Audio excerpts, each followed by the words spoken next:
साहित्यातले अत्यंत दिग्गज अशी लोक, गर्दी किती आहे महत्त्वाची नाही, दर्दी आहे की नाही महत्त्वाचं. आणि श्रीखंडे सरांसारखे 92 वर्षाची व्यक्ती, 96 4 वर्षांनी चुकलो पण 96 वर्षाची व्यक्ती या समारंभाला इथे उपस्थित आहे. याच्यापेक्षा या अश्लेषा प्रकाशनाच्या आरव कथासंग्रहाचं भाग्य ते काय. नीलिमा भावे ज्या लेखिका आहेत, मुलगी आणि वडील एक अतूट नातं असतं. मी अभिमानाने सांगतो, मी अश्लेषाचा बाबा, अश्लेषा प्रकाशन. नीलिमा भावे, त्यांचे वडील राभी जोशी. अभिमान आहे नीलिमा भावेंचा पण आहे, वडिलांचा पण आहे. इथे आलेली प्रत्येक व्यक्ती, नीलिमा कुलकर्णी, आपल्याला धनंजय गेली 65 वर्ष हा दिवाळी अंक चालतो. 65 वर्ष कित्येक जणांना झाली नाही आहेत, तो 65 वर्ष अंक चालतो. चंद्रकांत. आणि हे जेव्हा दिवाळी अंक एवढी वर्ष चालतात, त्याच्या मागे किती जणांची तपस्या असते. एक तपस्या नेवे आहे जी आता सुरुवात करणार आहे बोलण्यासाठी, पण किती जणांची तपस्या असते. आणि एक स्त्री जेव्हा जबाबदारी अंगावर येते तेव्हा किती समर्थपणे ती पेलून धरू शकते. याचं उत्तम उदाहरण म्हणजे आमच्या नीलिमा कुलकर्णी. आता मी नेहमी मराठीत बोलताना नी दीर्घ ली रस्व असं लक्षात ठेवतो, नाहीतर रस्व दीर्घाची चूक व्हायची. तर या दोन प्रमुख व्यक्ती. आणि तिसरी प्रमुख व्यक्ती जी आपल्या समारंभात घोषणावा आहे, डॉक्टर मनोज वराडे. मनोज वराडे BSTमध्ये, कोणाला माहीत नाही असा कोणी BSTत काम करणारा माणूस नसेल. उत्तम खोब्रागडे जेव्हा BSTचे जनरल मॅनेजर होते तेव्हा जनसंपर्क प्रमुख त्यांना बोलवून घेतलं ऑन डिमांड की डॉक्टर तुम्ही हे पद घ्या असं. तर डॉक्टर मनोज वराडे गिरगावात राहतात, मुगबाटात राहतात. मीही गिरगावात राहत होतो. माझी शाळा रॉबर्ट म्हणी, आम्ही गिरगावातले, गिरगावाशी प्रेम असलेलं. त्यामुळे वराडे सरांशी खरं ते नीलिमा भावेंमुळे झालं, मी काही तुम्हाला अदरवाईज. आणि योगायोग असा की हे आणि नीलिमा भावे हे दोघंही अश्लेषामध्ये लेखक आहेत. यांची 5 वर्षापूर्वी अश्लेषामध्ये कविता प्रसिद्ध झाली होती. डॉक्टर मनोज वराडे, प्रत्यक्षात भेटलो नव्हतो तर भेट आताच झाली आहे. आणि आमच्या शाळेची लोक आहेत, आमच्या शाळेतले शिक्षक आहे. BP बँड्राला मुसलमानांची वस्ती आहे. मराठीत शिकणाऱ्या मराठी मुसलमानांची या वस्तीमध्ये मराठी शाळेत शिकणारी मुलं, आपण नेहमी धर्म हे ते बोलतो, पण आमची शाळा ते प्रूव्ह करून दाखवतं. सर्व धर्म समभाव बोलण्यासाठी नाही, प्रत्यक्षात कृतीत. आणि आमच्या शाळेचे अनेक शिक्षक इथे आलेले आहेत. आम्ही बँड्राला शाळा आहे. अनेक दुसरे दिग्गज इकडे आहेतच, सगळ्यांची नावं मला माहीत नाही, काही जणांची माहिती आहेत. नीलिमा भावेंची दुसरी पिढी इकडे बसलेली आहे, त्यांचं आडनाव पण मला माहीत नाही आहे. तर मी तपस्याला सांगतो, तपस्या डॉक्टर मनोज वराडे आणि आपल्या उरलेल्या 2 प्रमुख पाहुणे यांना मंचावर आमंत्रित करावं आणि मग दीप प्रज्वलनासाठी बोलावं. अश्लेषा प्रकाशनाचा कुठलाही प्रकाशन सोहळा असला की तो एक घरगुती सोहळा असतो. तो कुठलाही औपचारिक कार्यक्रम उरत नाही. त्यात एक प्रेम, जिव्हाळा, एक आपलेपणा असतो. आणि मला असं वाटतं हेच आपल्या मराठी माणसाचं वैशिष्ट्य आहे, एक भूषण आहे. तर आजच्या कार्यक्रमाला आपण सुरुवात करूयात. आणि मी आजच्या आपल्या उत्सव मूर्ती ज्या आहेत, ज्यांच्या पुस्तकाचं प्रकाशन होणार आहे, त्या नीलिमा भावे यांना विनंती करते, कृपया आपण व्यासपीठावरती यावं. ज्यांच्या शुभ हस्ते आपण हा प्रकाशन सोहळा संपन्न करणार आहोत ते डॉक्टर मनोज वराडे यांनाही विनंती आहे, कृपया आपण व्यासपीठावर यावं. आणि ज्यांची विशेष उपस्थिती आज लाभली आहे त्या नीलिमा कुलकर्णी यांनाही विनंती आहे, कृपया आपण व्यासपीठावरती यावं. लाभले आम्हास भाग्य बोलतो मराठी. लाभले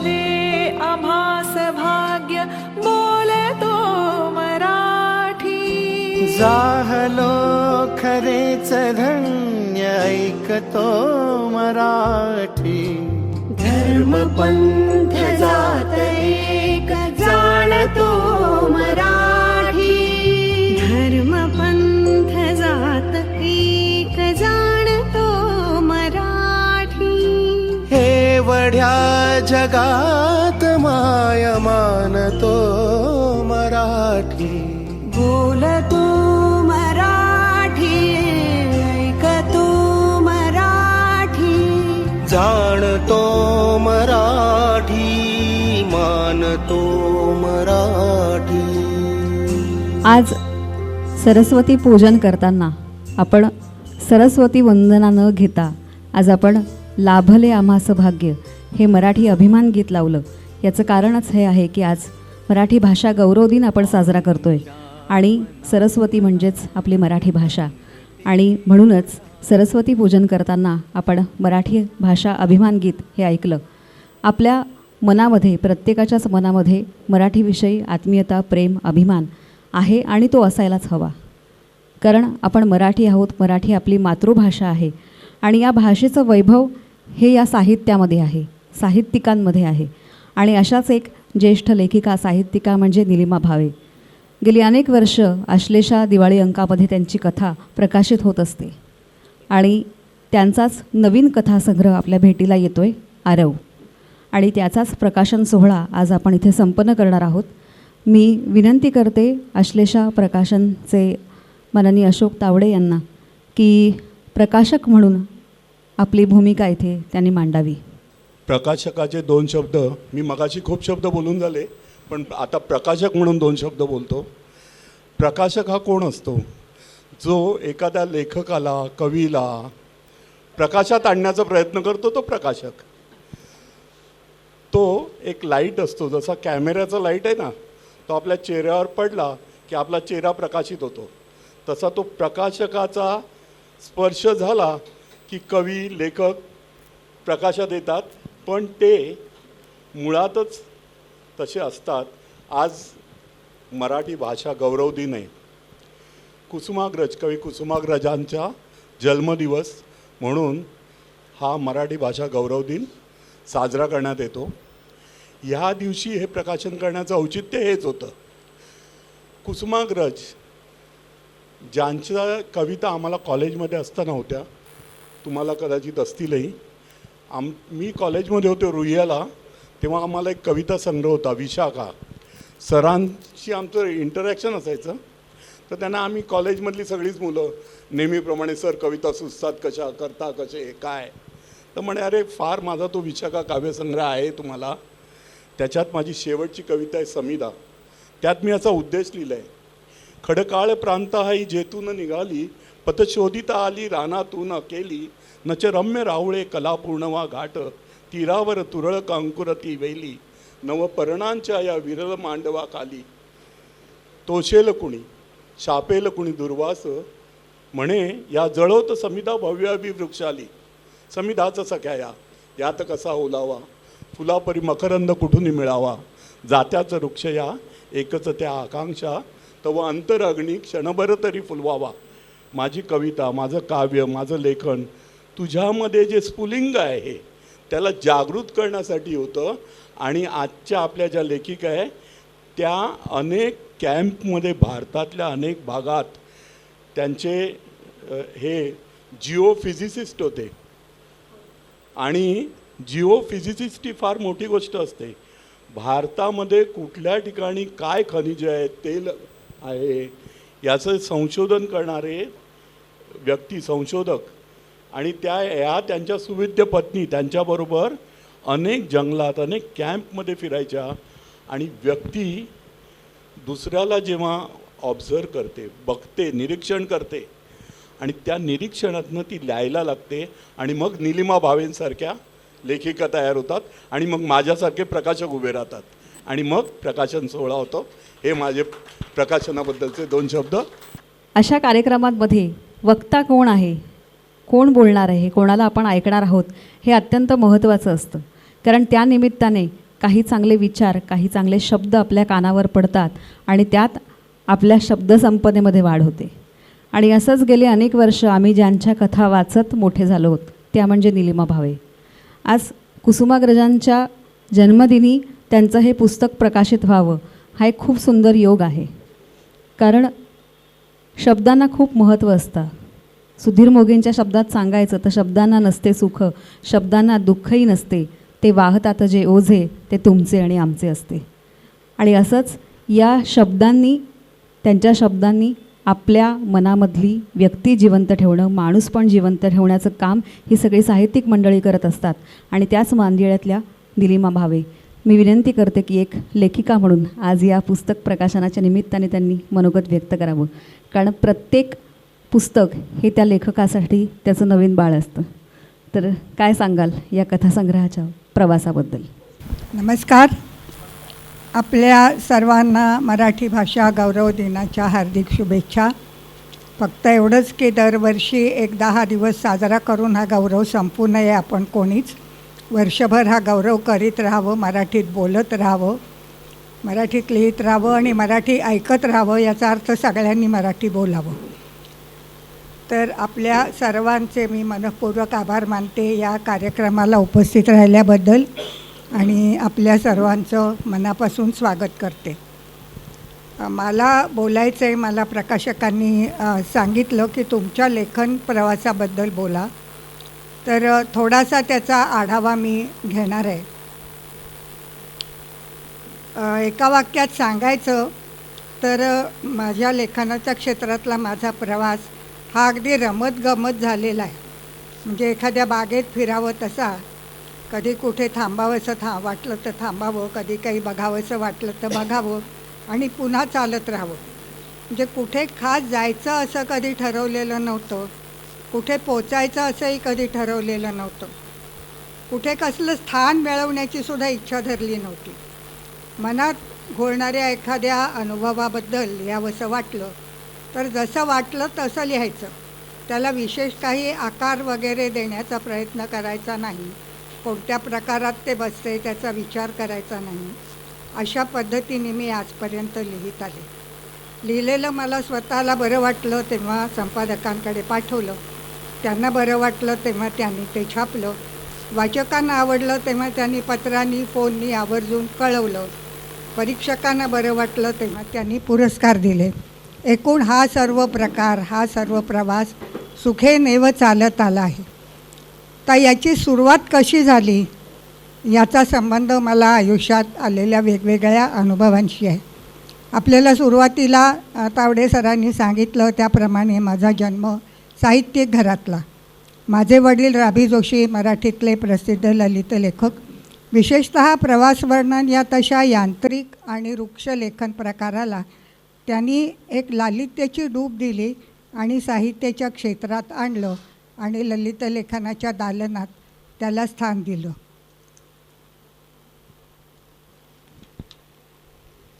माझे वडील उमेदीच्या काळात होते तेव्हापासून त्यांचा तत्कालीन नव्या वाङ्मयीन प्रवाहांशी आणि नव्या लेखकांशी जवळून संबंध होता. नंतर सत्यकथा मासिक जेव्हा नवीन रूप घेत होतं तेव्हा श्रीपू भागवत ज्या ज्येष्ठ साहित्यिकांशी चर्चा करत असत त्यात माझे वडीलही होते. माझी आई सुधा जोशी ही सुद्धा साहित्यप्रेमी, काव्यप्रेमी होती. थोडं बहुत लिहितही असे. घरात साहित्यिक विषयांवर गप्पा आणि चर्चा चालायच्या. त्या ऐकत ऐकतच मी मोठी झाले. पण आपण काहीतरी लिहावं किंवा लिहू शकू असं मला तेव्हा कधीच वाटलं नव्हतं. उलट कथा, कविता अशा सृजनशील लेखनाशी आपला काही संबंध नाही, ते आपल्याला जमणं शक्य नाही असंच तेव्हा मला वाटत असे. मी समाजशास्त्र हा विषय घेऊन मुंबई विद्यापीठातून MA झाले. पुढे 1.5-2 वर्ष विद्यापीठातच युनेस्कोच्या आर्थिक सहाय्याने हाती घेतलेल्या एका संशोधन प्रकल्पात काम केलं. घरातून पळून आलेल्या मुलांचा अभ्यास हा या प्रकल्पाचा विषय होता. त्यासाठी आम्ही उमरखाडीच्या रिमांड होममध्ये जात असू. तिथे पोलीस त्यांनी रस्त्यावरून स्टेशनवरून पकडलेल्या लहान मुलामुलींना आणून ठेवत असत. त्या मुलांना भेटायचं, त्यांच्याशी बोलायचं, स्थानिक मुलांच्या घरी जाऊन त्यांच्या आईवडिलांना भेटायचं, मुलं शाळेत जात असतील तर शिक्षकांना भेटायचं, त्यांच्या घरची परिस्थिती पाहायची. बाहेरगावचे मुलं असतील तर त्यांच्या पालकांशी पत्रव्यवहार करायचा. अशा पद्धतीने गोळा केलेल्या माहितीचे तपशील एका कोष्टकात भरायचे आणि मग त्यांचा एकत्रित अभ्यास करायचा, असं हे काम होतं. हे काम मला आवडत असे. त्यासाठी आम्ही मुंबईची अंडरबेली म्हणता येईल अशा वस्त्यांमधून बरंच हिंडलो. माझं वय तेव्हा 21-22 वर्षांचं होतं. पण कामाठीपुरा, फोरास रोड, मदनपुरा, रावळी कॅम्प अशा वस्त्यांमध्येही आम्ही जात असो. माझ्या आईवडिलांनाही कधी त्यात काही वावगं वाटलं नव्हतं. खरं म्हणजे ते स्वतः कधी त्या वस्त्यांमध्ये तो पाहिलेसुद्धा असतील असं मला वाटत नाही. पण आपली मुलगी इथे कुठे जाते असं त्यांना तेव्हाही वाटलं नाही. कारण मला भरपूर मोकळीक होती घरून. विश्वास होता त्यांचा की ही चुकीचे निर्णय घेणार नाही. काही वाईट अनुभव आला नाही. उलट रिमांड होममधून आम्ही आलो म्हणून मानानीच आम्हाला वागवत असत. या काळातल्या काही मुलांचे चेहरे मला आजसुद्धा आठवतात. पण ते टागोरांच्या काबुलीवाल्याच्या मिनीच्या चेहऱ्यासारखे त्या काळातल्या त्या वयातले चेहरे आहेत. हे काम चालू असतानाच माझं लग्न ठरलं. लग्न झालं आणि मुंबईहून बिहार नेपाळच्या सीमेवरच्या एका छोट्याशा खेड्याच्या बाहेर उभारलेल्या एका तंबूंच्या वस्तीमध्ये मी राहायला गेले. लहान मोठ्या 30 तंबूंची ती एक स्वतंत्र वस्ती होती. 50 माणसं राहत असत. हिंदुस्थानातल्या सर्व प्रांतातली कुटुंबं तिथे होती. एक तांडा म्हणावा अशी ती वस्ती होती. माझ्या यजमानांची नोकरी ONGCत होती. त्यासाठी खनिज तेल शोधण्याच्या कामासाठी आम्हाला वर्षातले बिनपावसाचे 8 महिने हिंदुस्थानातल्या दूरदूरच्या ठिकाणी जाऊन राहावं लागत असे. दर 2 महिन्यांनी सगळे तंबू उखडून नव्या जागी नेत असत. हे एक वेगळंच आयुष्य होतं. त्या आयुष्यातसुद्धा मी रमले. त्या तंबूत राहण्याच्या आठवणी आम्हाला अजूनही येत असतात. खरं तर माझ्या लेखनाला जी सुरुवात झाली ती ह्या तंबूतल्या आठवणींमुळेच सुरुवात झाली. पण मध्यंतरी 10-12 वर्ष गेली होती. असं इमोशन्स रेकलेक्टेड इन ट्रँक्विलिटी असं म्हटलं आहे वर्ड्सवर्थनी. त्याच्यासारखं हे मध्यंतरीचा काळ गेला आणि त्याच्यानंतर त्या आठवणींनी माझ्या मनात एक वेगळं रूप घ्यायला सुरुवात केली. तोपर्यंत संसार फुलला होता, जबाबदाऱ्या वाढल्या होत्या. दरम्यान आमची मुंबईला बदली झाली आणि वेगवेगळ्या कारणांनी माझं लेखन सुरू झालं. कारणानुसार वेगवेगळ्या प्रकारांमध्ये झालं. संधी मिळत गेल्या त्या मी घेत गेले. पुस्तक परीक्षणं लिहिली, रेडिओसाठी लिहिलं, दूरदर्शनच्या कार्यक्रमांचं संचालन केलं, संशोधनाच्या कामाच्या निमित्ताने लिहिलं. एका उन्हाळ्याच्या सुट्टीत एका वस्तीतल्या मुलांच्या शिबिरात काम केलं. त्या निमित्ताने मुलांसाठी गोष्टी, कविता, संवाद लिहिले. योगशिक्षक म्हणून 10-12 वर्ष एका संस्थेत आणि रुग्णालयात काम केलं. तिथे काही माणसं भेटली, त्यांनी आपली मनं उलगडून सांगितली. ज्येष्ठांसाठी काम करणाऱ्या एका संस्थेत 15 वर्ष कंपॅनियनशिप व्हॉलंटियर म्हणून काम केलं. तिथे काही अनुभव ऐकायला मिळाले. दृष्टिबाधित विद्यार्थ्यांसाठी क्रमिक पुस्तकांचं ध्वनिमुद्रण केलं. त्यानंतर यजमानांची बदली कलकत्त्याला झाली. तेव्हा तर एक खजिनाच माझ्या हातात आला. कॉलेजात असताना मी थोडंसं बंगाली शिकले होते, कारण शरदचंद्रांच्या कादंबऱ्यांची भाषांतरं ज्यांनी वाचली असतील त्या प्रत्येकाला आपण बंगाली शिकावं असं वाटतं. तसं मलाही तेव्हा वाटलं होतं. आणि आमच्या जवळच्याच एका ठिकाणी क्लासेस सुरू झाले होते. म्हणजे रीतसर काही क्रमिक असं परीक्षांचं शिक्षण नव्हतं. एक हौशी शिक्षक रिझर्व्ह बँकेतले प्रोफेसर एका ठिकाणी येऊन शिकवत असत. तिथे त्या क्लासमध्ये शिकले. पण जेव्हा कलकत्त्याला बदली झाली तेव्हा त्या सर्व जे शिकले होते त्याच्यावरची धूळ मी झटकली. बोई मेळ्यात गेले. तिथे सत्यजित राय यांच्या पुस्तकांवर मुलांची जी झुंबड पडली होती, फेलूकातात, ते वाचून ते पाहून मला वाटलं की आहे काय या कथांमध्ये वेगळं असं. म्हणून मी ती 5 पुस्तकं विकत घेतली आणि त्याचं भाषांतर केलं. ती सुरुवात होती. नंतर टागोरांच्या काही कादंबऱ्यांचं भाषांतर केलं. विभूतिभूषणांच्या पथेर पांचालीचं भाषांतर केलं. रस्किन बॉन्ड हा इंग्रजीतला मुलांचा लेखक, देहरादून मसुरीचा राहणारा. आम्ही स्वतः देहरादूनला 12 वर्ष राहिलो होतो. त्यामुळे त्या परिसराशी माझं एक नातं जुळलं होतं. त्यामुळे रस्किन बॉन्डच्या लेखनाचा आणि त्याच्या व्यक्तिमत्वाचा परिचय करून देणारा एक लेख मी लिहिला आणि त्यानंतर रस्किन बॉन्डच्या पुस्तकांची भाषांतरं करण्याची संधी मला मिळाली. आम्ही पुष्कळ हिंडलो बंगालमध्ये. थोडंसं बंगाली मलाही येत होतं, माझ्या यजमानांनाही येत होतं आणि त्यांनाही हिंडायची आवड होती मुख्य म्हणजे. त्यामुळे आम्ही बंगाल उभा आडवा हिंडलो, कलकत्त्यात हिंडलो. योगायोगाची गोष्ट अशी की आम्ही 1990 साली गेलो कलकत्त्याला बदलून. त्याचवेळी कलकत्ता शहराला 300 वर्ष पूर्ण झाली होती आणि सातत्याने वर्षभर कलकत्त्याच्या इतिहासाबद्दलची माहिती वर्तमानपत्रात छापून येत होती आणि आम्ही वर्तमानपत्र बंगाली घेत होतो आणि वाचत होतो. त्याच्यामुळे ती बरीच माहिती गोळा झाली, बऱ्याचशा गोष्टी बघायची इच्छा निर्माण झाली आणि मग त्यांच्या जेव्हा टुरिझमच्या बसेसची एखादी टूर अनाऊन्स झाली पेपरात की आम्ही लगेच ती घ्यायचो आणि ठिकठिकाणी जायचो. तर अशा तऱ्हेने बंगालच्याबद्दलच्या काही कथांचं काही ठिकाणांचं वर्णन लिहिलं. त्यातून एक बंगालबद्दल पुस्तक प्रसिद्ध झालं, कोलकाता कोलाज.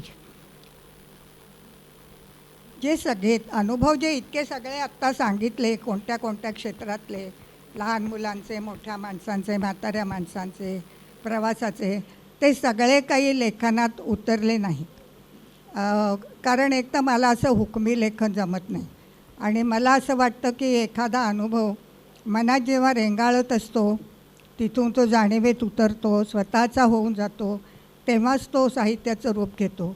निदान माझ्या बाबतीत तरी लेखन अशा प्रकारे होतं की घेतला अनुभव आणि लिही असं सहसा मला नाही जमत. माझं सुरुवातीचं लेखन कथा, ललितलेख वगैरे सत्यकथेमध्ये राम पटवर्धनांनी छापलं. काही कथा, काही लेख विद्या बाळ यांनी स्त्रीमासिकात छापले. युगवाणींनी काही लेखन प्रसिद्ध केलं आणि साहित्य त्रैमासिकांनी प्रसिद्ध केलं. या लेखनातून हळूहळू पुस्तकं होत गेली. या पुस्तकांच्या विषयांमधलं वैविध्य पाहिलं की मलाच पुष्कळदा आश्चर्य वाटतं. आज ज्या कथासंग्रहाचं प्रकाशन होतं आहे त्या प्रकाशनाची एक स्वतंत्र कहाणी आहे. माझ्याजवळ काही कथा जमल्या होत्या, त्यातल्या बऱ्याच आश्लेषा दिवाळीत प्रसिद्ध झाल्या होत्या. त्याचं श्रेय अशोक बेंडखळे यांचं. ते तेव्हा आश्लेषा दिवाळीचं संपादन करत असत. मला वाटतं आता हे काम तपस्या नेवे करतात. तर मी तावडे सरांना फोन केला आणि जरा दपकतच विचारलं की माझ्या बऱ्याच कथा आश्लेषा दिवाळीत प्रसिद्ध झाल्या आहेत, तर तुम्ही त्याचा संग्रह काढता का? तर ते अगदी ताबडतोब होणारे. माझ्या कानावरती माझा विश्वास बसेना, इतका आश्चर्याचा धक्का बसला. ते लगेच म्हणाले तुमच्या कथा पाठवून द्या. त्यातल्या 2-3 कथा खरं अप्रकाशित होत्या, त्यामुळे हाती लिहिलेल्या होत्या. तरी ते म्हणाले आम्ही तर DTP करून घेऊ. लगेच प्रकाशन केव्हा करायचं, कुठे करायचं याचासुद्धा बेत आखायला त्यांनी सुरुवात केली. मला आश्चर्य अशासाठी वाटलं की सहसा तुम्ही प्रकाशकांना फोन करता आणि माझं पुस्तक काढता का विचारता, तर ते आधी पटकन काही तुम्हाला प्रतिक्रिया देत नाहीत आणि सांगायचं नंतर ते हेच सांगतात की अहो पुढल्या 5 वर्षांसाठी पुस्तकं आमच्या रांगेत आहेत, तर त्याच्यामुळे इतक्यात काही तुम्ही पाठवू नका. मला वाटतं तावडे सर हे काही व्यवसायाने पुस्तक प्रकाशक नाहीत, त्यामुळेच त्यांनी इतक्या प्रेमाने हे पुस्तक काढलेलं दिसतं. त्याच्यामध्ये कोणतीही व्यावसायिक दृष्टी त्यांनी वापरलेली नाही आहे. आणि हे पुस्तक प्रसिद्ध करण्यासाठी एक महत्त्वाचा दिवस हवा, मोक्याची प्रसिद्ध जागा हवी. हे सुद्धा ताबडतोब त्यांच्या डोक्यामध्ये चक्र सुरू झाली आणि मला त्यांनी सांगितलं सुद्धा की आपण पत्रकार संघाचा हॉल बुक करणार, चांगला कोणता तरी दिवस पाळणार. त्यांनी आधी मला महाशिवरात्र सांगितली, पण ती फारच लवकर होती. तर आता मराठी भाषा गौरव दिन म्हणजे हा माझा गौरव करणारा दिवस त्यांनी मला दिलेला आहे की तो मराठी भाषा, की त्या दिवशी माझं पुस्तक मुंबई मराठी पत्रकार संघाच्या सभागृहात प्रसिद्ध होत आहे. याच्याबद्दल त्यांचे आभार मानायला माझ्याजवळ खरोखरच शब्द नाही.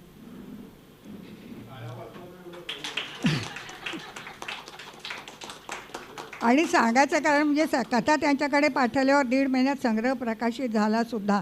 हे एक रेकॉर्डच आहे. मला वाटतं कोणत्याही लेखकासाठी असेल, माझ्यासाठी तर आहेच आहे. त्यामुळे तावडे सरांचं आभार मानणं हे देखील माझ्या क्षमतेबाहेरची गोष्ट आहे. पुस्तकाचं मुखपृष्ठ ठरवण्याचं स्वातंत्र्य त्यांनी मला दिलं. बाकी सगळ्या गोष्टी त्यांनी ठरवल्या होत्या. एक आग्रह मात्र त्यांनी धरला की पुस्तकाला प्रस्तावना हवीच. खरं तर माझी आत्तापर्यंत जितकी पुस्तकं प्रसिद्ध झाले त्याच्या एकाही पुस्तकाला मी कोणाची प्रस्तावना घेतलेली नाही. पण त्यांचा हा आग्रह उघडे मी नाही मोडू शकले. पण कोणाची घ्यावी प्रस्तावना ते सुद्धा त्यांनी मला सुचवलं. म्हणजे कसं की तुमच्या जनरेशनची कोणीतरी सिनियर एखादी लेखिका घ्या. आता कोण अशी सिनियर लेखिका बघावी. माझा खरं म्हणजे जरी साहित्यिकाच्या घरात जन्म आहे आणि साहित्य सहवासात मी राहते, पण साहित्याच्या क्षेत्राशी माझं अजिबात वावर नाही. त्याच्यामुळे माझा कोणाशी ओळख आहे, माहिती आहे वगैरे असं काही नाही. तर मी काय केलं, आमच्या ज्या साहित्याच्या क्षेत्रातल्या एक गो टू पर्सन असतो आपला, की काही आपल्याला वाटलं हवं असलं मागात विचारायचं असलं यांना, तसं साहित्याच्या क्षेत्रातल्या माझ्या गो टू पर्सन आहेत ललितच्या सहाय्यक संपादक शुभांगी पांगे. तर त्यांना मी विचारलं की अहो असं असं आमचे प्रकाशक म्हणत आहेत, तर कोणाला विचारावं होतं. त्यांनी ताबडतोब सुहासिनी कीर्तीकरांचं नाव सांगितलं. आणि सुहासिनीताईंनी त्यांच्या कार्यबाहुल्यातून वेळ काढून जेवढ्या वेळात त्यांना ती प्रस्तावना हवी होती ती त्यांनी दिली. त्यामुळे ह्या पुस्तकाला शुभांगी पांगे यांचेसुद्धा हात लागले आहेत असं मी समजते. पुस्तकावरचं चित्र माझ्या एका मैत्रिणीच्या मैत्रिणीने काढलं आहे.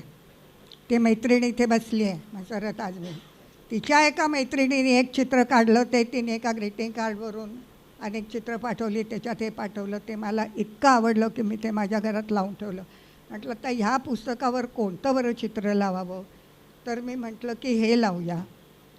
कारण मी जाता येता घरामध्ये केव्हाही त्या ठिकाणाहून गेले की आधी उभं राहून ते चित्र बघते. मला ज्याला ते इव्होकेटिव्ह म्हणतात, मनामध्ये वेगवेगळ्या प्रकारच्या भावनांच्या तरंग उमटवणारं ते मला वाटतं चित्र.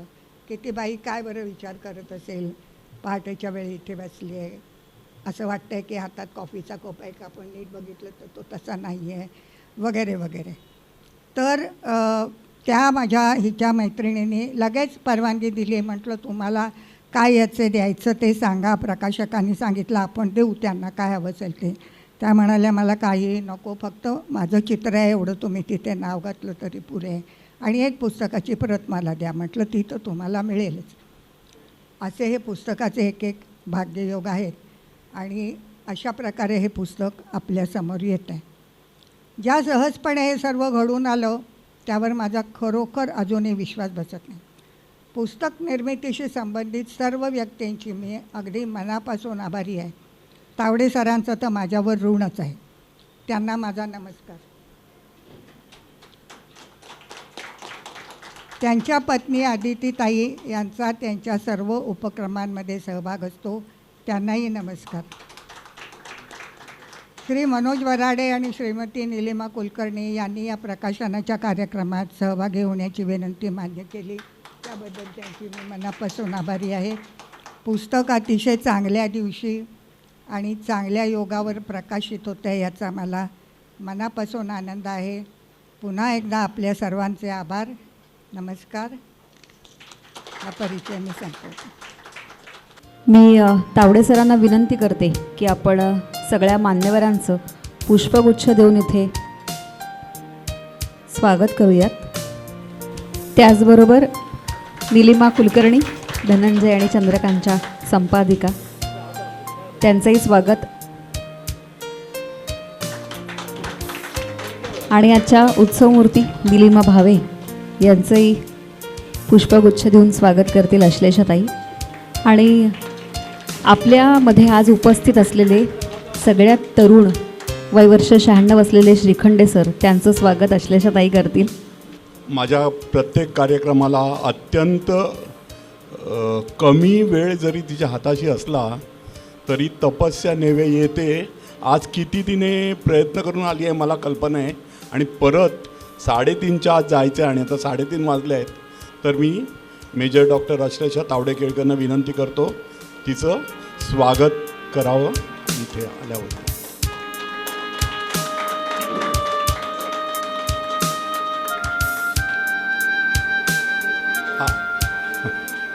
हा स्वागत समारंभ अजून काही लोकांना इथे मला पुष्पगुच्छ द्यायचे आहेत. प्रसाद आळशी, ज्यांनी हे पुस्तक निर्माण करण्यासाठी रात्रंदिवस, अक्षरशः रात्रंदिवस मेहनत घेतली आणि त्यामुळे पुस्तक आज मी प्रकाशित करू शकलो.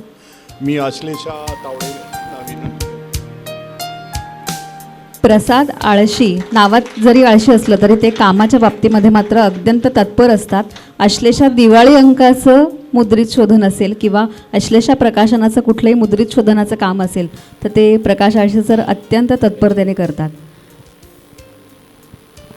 दुसरी व्यक्ती, माझ्या कुठल्याही फोन कॉलवर लगेच स्वतःची सगळी कामं ठेवून येणारा राजेंद्र कदम, राजू कदम म्हणतो मी, उपस्थित आहेत. राजू कदम आज मराठी भाषा दिन आहे, याच्याकडे एवढे इव्हेंट असतात. He is one of the best photographer, one of the best editor आणि सगळं. माझ्या एका फिल्ममध्ये he was photography director also. पण हे सगळं बिरुद मागे ठेवून मी म्हटलं राजू माझा हे कार्यक्रम आहे, बाकीचं सगळं रद्द करून आपली टीम घेऊन तो हजर होतो. आज खरं त्याच्या टीममधले दोघंही, त्यांचे रोजा चालू आहेत दोघांचे. ते त्यांना सांगितलं रोजा संध्याकाळी सोडा, आत्ता इथे या. त्या दोघांनाही मी पुढे बोलावतो आहे. दोघांनी पुष्पगुच्छ द्यायचं आहे मला. इक्बाल, आसिफ,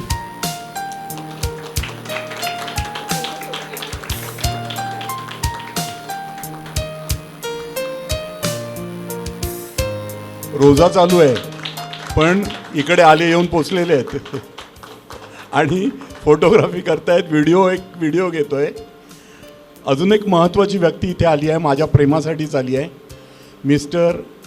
मी राजूबाई म्हणतो पण राजेंद्र गणात्रा, मुंबईमधली गोल्डन लॉटरी नावाची एक संस्था आहे, त्याचे सर्वेसर्वा गणात्रा फॅमिलीचे तरुण उद्योजक. पण फॅमिलीचं उद्योग 100 वर्ष चालू आहेत. हे तरुण उद्योजक फक्त माझ्या प्रेमासाठी, त्यांची मर्सिडीज ठेवायला खाली जागा आहे की नाही मला माहीत नाही पण आलेत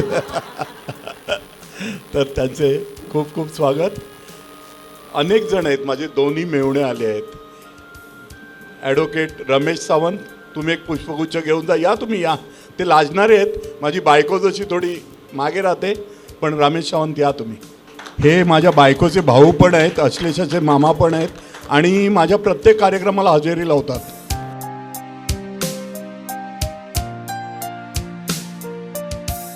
इथला प्रत्येक आलेला माणूस माझ्या शाळेतले BP हायस्कूल शिक्षक आहेत. या शिक्षकातले जे सिनियर आहेत त्या एकाने पुढे यावं. सगळ्यांच्या तर्फे मी त्यांना पण पुष्पगुच्छ देतो. सिनियर सर एक पुढे या. हे आमची बँड्रामध्ये शाळा आहे, त्यातले म्हात्रे सर, पाटील सर हे आलेले आहेत. माझा एक पुतण्या अपना बाजारचा डायरेक्टर आहे, ऋषिकेश तावडे. ऋषिकेश, बंटी म्हणतो ऋषिकेश.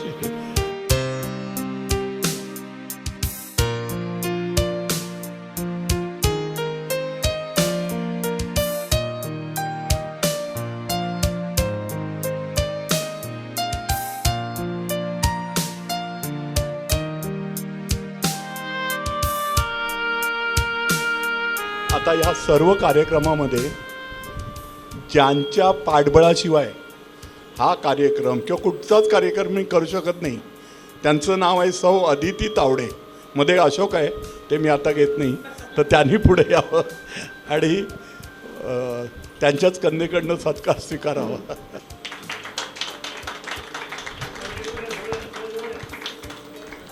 अहो जवळ काय, जवळच आहे ना. अश्लेषा हिचा सत्कार मी माझे मित्र राजू गणात्रा एवढ्यासाठीच आलेत की तुला बुके द्यावा. तर मी अदिती तावडेला विनंती करतो, जो राजू गणात्रांनी बुके आणलं आहे तो अश्लेषाला द्यावा. त्याला देण्यासाठी ते आले आहेत एवढ्या लांबून. धन्यवाद राजूजी.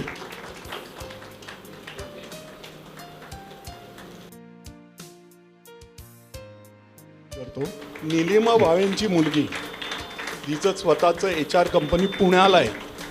ती पुण्याहून आली आहे सगळं पुण्याचं काम बाजूला ठेवून आईचं कौतुक ऐकायला आणि आईच्या पुस्तकाचं प्रकाशन. मी विनंती करतो डॉक्टर मनोज वराडेंना की कृपया प्रकाशन करावं.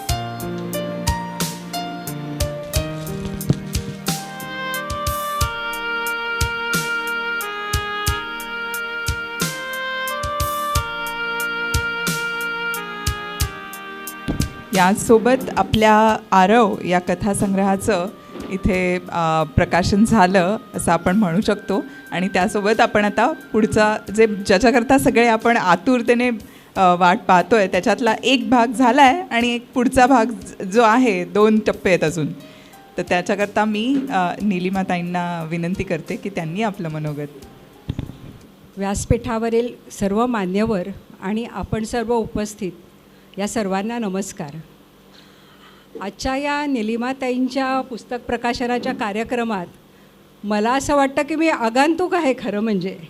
कारण उत्सव मूर्ती त्या आहेत आणि 2 प्रकाशक सहसा एका व्यासपीठावर नसतात. आणि हे आम्ही 2 प्रकाशक असे शेजारी बसून बोलतो आहे ह्याचाही मला खूप आनंद वाटतो आहे. एक वेळ दिवाळी अंकाचे संपादक असतात व्यासपीठावर, पण एका पुस्तक प्रकाशनाला दुसरा प्रकाशक गेला आहे हे आतापर्यंत माझ्या नजरेसमोर नाही आहे. त्यामुळे मला खूप आनंद होतो आहे आणि मला कल्पना आहे आणि हा अत्यंत अनौपचारिक कार्यक्रम असल्यामुळे मला बोलायलाही खूप छान वाटतं आहे. आणि तावडे सरांचे मी आधी आभार मानते की त्यांनी मला या कार्यक्रमाला बोलवलं आणि म्हटलं की या पुस्तक प्रकाशनात मी पुस्तकही आत्ता पहिल्यांदाच बघते, त्यामुळे पुस्तकाबद्दल तर मला काहीच बोलता येणार नाही. आणि निलिमाताईंची कथा मी म्हणून आश्लेषामधली आज कथा मुद्दाम वाचून आले की त्यांचं लेखनाची पद्धत काय आहे ती तरी आपल्याला कळावी. आणि खूप छान आणि म्हणजे व्यक्तीच्या मनातली स्पंदनं आणि त्याचे ज्या परिस्थितीत ती व्यक्ती राहते, काय भोगते, काय सोसते, ती वर्णनं यावेळेच्या कथेत आणि अशी परकाया प्रवेश करून लिहिणं ही काही सोपी गोष्ट नाही आहे. खूप सुंदर कथा त्यांनी लिहिली आहे. आणि मी विचारलं की मग ह्याच्यात माझा रोल काय, तर ते म्हणाले की नाही तुम्ही तुमच्या प्रकाशन व्यवसायाबद्दल आणि दिवाळी अंकांबद्दल बोला. म्हणून मग मी आता हे म्हणजे माझं पुराण होणार आहे, आपण ते ऐकून घ्या. खरं म्हणजे मी मराठी इकॉनॉमिक्स आणि मला बँकेत जॉब होता, पण लग्नानंतर मी अशा घरी आले की जिथे सर्व घर हे प्रकाशनमय, लेखनमय, काव्यमय, नृत्यमय अशा या कुलकर्ण्यांच्या घरात मी आले. आणि माझ्यासाठी हे सर्वच नवीन होतं, कारण माझे वडील बँकिंग क्षेत्रात बँक आणि असं म्हणजे म्हटलं तर ते सगळं वृक्ष व्यवहार असतो, वहिनींना माहितीच असेल त्याचा लेखनाशी. आणि त्यातून आम्ही इंदोर वगैरे साईडला राहत असल्यामुळे हिंदी लोकांशी जास्त संपर्क, त्यामुळे मराठी वाचनही अभ्यासापुरतंच असायचं. पण ह्या घरात आल्यानंतर माझं वाचन वाढलं. आणि लग्नानंतर तसेही आम्ही बाहेर होतो सौदी अरेबियाला 5 वर्ष. तिथून आल्यानंतर मग जेव्हा व्यवसायात स्थिर व्हायला हवं तेव्हा मी राजेंद्रांना म्हटलं की तुम्ही जॉब करायचा आणि हे सगळं प्रकाशनाचं काम मी सांभाळायचं. आणि ते ऑफिसात मी कार्यालयात धनंजयच्या, आणि प्रत्येक वेळेस अडचण आली की फोन करून विचारायचं की आता काय करायचं, आता पुढे काय करायचं. कारण विज्ञानासारख्या वृक्ष विषयातनं मी साहित्यिक ह्याच्यात आले होते, त्यामुळे माझं साहित्यिक वाचन खूप कमी होतं. पण दिवाळी अंकांचं काम हे म्हणतात ना की स्टेजवरती जे परफॉर्मन्स देतात आणि मागे जे मदतगार असतात, तसं मागे मदत करणाऱ्यांचं असं माझं काम सुरू झालं. आणि हे काम मी गेली 35 वर्ष करते आहे. पण काम करत असताना इतके सुंदर अनुभव येत गेले आणि मी त्यात कशी गुंतत गेले मला कळलंसुद्धा नाही. सुरुवात केली तेव्हा खिळे जुळवायचं काम होतं. मग ते सगळं तपासायचं. त्याच्यानंतर गॅल्या छापून यायच्या, त्या गॅल्या आल्या की त्या पानांवर लावायच्या, प्रूफ करेक्शन करायचं. आणि आता सगळ्यात सोपं म्हणजे कॉम्प्युटरवरती DTP करून काम होतं. त्यामुळे आता आपण पुस्तक काढायचं म्हटलं तर 15 दिवस अगदी सहज पुरतात जर का पटकन करायचं म्हटलं. आणि आता त्यातून PODवरती आलं आहे, म्हणजे एकदमच सोपं काम झालेलं आहे की पुस्तक म्हटलं तर अक्षरशः घाईने काढायचं म्हटलं तर 8 दिवसातसुद्धा करू शकतो. पण जेव्हा त्याच्यावर संपादकीय संस्कार करायचे असतात, त्याला काही चित्रकारांकडून 2-3 वेळा त्यांच्या काही आपल्या गरजेप्रमाणे चित्र काढून घ्यायचे असतात, पुस्तकाच्या पानांना वेगळा काही आकार द्यायचा असतो, तेव्हा मात्र अशी पुस्तकं करायला 2-2, 3-3 वर्ष जेव्हा जे विषय आपल्या मनात आहेत आणि त्या विषयानुरूप पुस्तक करायचं झालं तर त्याला 2-3 वर्षसुद्धा लागू शकतात. आणि अशी 2-3 कॉफी टेबल बुक्स आम्ही केलेली आहेत. एक तर कॉफी टेबल बुक नाही म्हणता येणार, पण एका स्टुडिओचं आत्मवृत्त हे प्रभाकर पेंढारकरांचं पुस्तक आम्ही केलं होतं. आणि ते करताना अशीच आम्हाला 3-4 वर्ष करावं लागलं, कारण तेव्हा पेंढारकर सरांना डोळ्यांनी कमी दिसत होतं. मग त्यांचं अक्षर लावून वाचायचं, लिहायचं, मग त्यांच्याकडे पुण्याला जाऊन प्रूफं तपासायची आणि मग चित्रकाराकडून प्रत्येक प्रकरणाला चित्र काढून घेऊन ते पुस्तक केलं होतं. आणि मग त्याला राष्ट्रीय पुरस्कारसुद्धा मिळाला होता दिल्लीला राजभवनामध्ये जाऊन. अशी काही पुस्तकं असतात की जी आपल्याला कायम लक्षात राहतात. तसंच एक दुसरं पुस्तक आम्ही केलं होतं रांगोळीवरती. पेपरमध्येच बातमी आली होती की नैना तडवळकर ह्यांना रांगोळी या विषयात डॉक्टरेट मिळाली. आता रांगोळीवरती डॉक्टरेट म्हणजे काय असेल, मला आणि बायकांना जनरली रांगोळी, कलात्मकता या विषयात रुची असतेच. मलाही त्यात रुची होती. त्यामुळे मग मी त्यांचा नंबर शोधून काढला आणि त्यांना विचारलं की तुम्ही रांगोळी विषयात PhD केली म्हणजे काय केलं. पण त्यांनी मला, आणि त्याचं तुमचं पुस्तक आलं आहे का छापून, तर त्या म्हणाल्या नाही. त्यांनी तो सगळा थिसिस इंग्लिशमधला मला आणून दिला. आता त्या थिसिसला ज्योत्स्ना नेने म्हणून आहेत अनुवादिका, त्यांनी तो पूर्ण थिसिस वाचला आणि त्यातला फक्त आपल्या वाचकांसाठी योग्य असा भाग त्यांनी मला अनुवादित करून दिला. आणि ते पुस्तक आम्ही रांगोळीवरचं पुस्तक काढलं. त्याच्याही लगेच 2 आवृत्त्या संपल्या आणि त्या पुस्तकालासुद्धा उत्तम निर्मितीचे 2 पुरस्कार मिळाले. तसं म्हणजे वेगळं पुस्तक करताना हा आनंद मिळतोच. धनंजय चंद्रकांतमध्ये चंद्रकांत हात आहे, हे मला असं काय म्हणायचं की ही पूर्वपुण्याई आहे धनंजय आणि चंद्रकांतचं काम करणंही. कारण माझ्या सासऱ्यांनी सुरू केलेले हे अंक आहेत आणि त्याच्यानंतर माझ्या मिस्टरांनी ते करायला घेतले. आणि ते करत असताना मी त्यांची सहाय्यक होते की त्यांनी नोकरी करावी, त्यांना अतिशय आपणाऱ्या ह्या प्रकाशन क्षेत्राचं भवितव्य असं काही निदान मला तरी असं वाटत नाही की खूप छान त्याच्यातनं आपल्याला घर चालू शकेल असं मला तरी वाटत नाही. त्यामुळे ते त्यांचं बघा आहे ना. त्यामुळे मी म्हटलं तुम्ही आर्किटेक्ट आहात, तुम्ही तुमचा आर्किटेक्टचा व्यवसाय करायचा आणि मी हे काम शिकीन आणि करीन आणि फावल्या वेळात तुम्ही तुमची आवड जोपासायची. त्याप्रमाणे त्यांना मदत करत करत मी शिकले. पण असं असतं की आपण जे करतोय ना, नियती आपल्याकडनं करून घेत असते की पुढे असं काही होणार आहे की मला एकटीलाच ते काम करावं लागणार आहे, असं काही कल्पना नव्हती. पण ते करत असताना मला अनेक अनुभव आले आणि ते अनुभव इतके छान छान येत गेले की KB कुलकर्णींसारखे बेळगावचे चित्रकार, त्यांचे आशीर्वाद मिळाले, प्रभाकर पेंढारकरांचे आशीर्वाद मिळाले, जॉन फर्नांडिस घरी येऊन गेले. असे म्हणजे मोठे मोठे लेखक, चित्रकार जेव्हा भेटतात आणि एवढी मोठी माणसं जेव्हा अगदी म्हणजे साधेपणाने आपल्याबरोबर बोलतात, तेव्हा आपल्यालाही आपले पाय जमिनीवर राहावेत याची कायम जाणीव होते. आणि ऑफिसातसुद्धा आल्यानंतर किंवा एखाद्या संपादकीय काम करताना बऱ्याचदा संपादकाला खूप वाईट हे म्हणजे करावं असतं की लेखक कथा पाठवत राहतात आणि आपल्याला रिजेक्ट करायचं काम असतं. त्यामुळे की समोरच्या लेखकाला वाटतं अरे मी एवढ्या ठिकाणी लिहिलं आहे, इतकं केलं आहे आणि ह्यांनी मात्र माझी कथा नाकारली. पण बऱ्याचदा संपादकाला काय हवं आहे ते त्या चांगल्या असलेल्या कथेत नसतं. त्यामुळे ती कथासुद्धा नाही म्हणावी लागते किंवा एखाद्या कथेत आपल्याला काहीतरी वेगळंच दिसतं आणि मग आपल्याला त्या व्यक्तीकडनं थोडं बदलून घ्यावंसं लागतं. त्यामुळे संपादक हा खूपदा नावडता प्रकार असतो लेखकांच्या दृष्टीने. आणि या ताईंना जसे संपादक आणि प्रकाशक मिळाले आहेत त्यांच्यासाठी मात्र ते आवडते असतात.